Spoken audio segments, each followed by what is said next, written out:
বাবরে ছেলেমেয়েরা পিকনিক করতে এসে গান তো ভালো বাড়ি শুনেছে আমার কপাল আর পিকনিক ফিকনিক নাই কাজই তো শেষ না ভালো লাগা কাজ হ্যালো স্যার আমি ইন্দোনেশিয়া হ্যালো স্যার আমি ইন্স্যুরেন্স কোম্পানি থেকে আমার বলছি আপনার কাছে 2 মিনিট আছে মাত্র 2 মিনিট আছে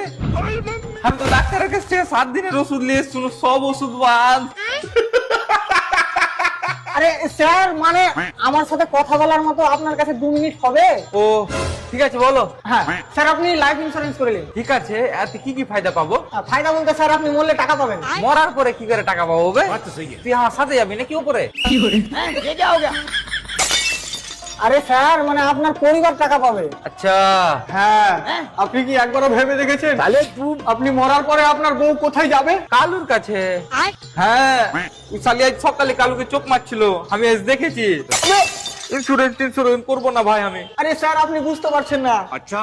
আমরা যে টাকাটা দিব ওই টাকাটা নিয়ে আপনার বউ আপনার ছেলে পিলেকে নিয়ে সুখে শান্তিতে জীবন কাটাতে পারবে ছেলে পিলার সাথে তুই খালি দেখে নিস শালি কালুর সাথে সুখে শান্তিতে জীবন কাটাবে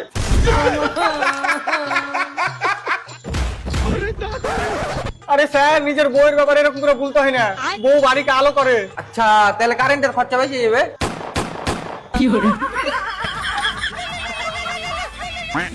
হ্যালো না আমি ইন্স্যুরেন্স কোম্পানিতে কাজ করি না আমি লেভারে কাজ করি তো লেভার লাগলে বল আর পার্লার কোম্পানি खा के मुर्गा पी के बियर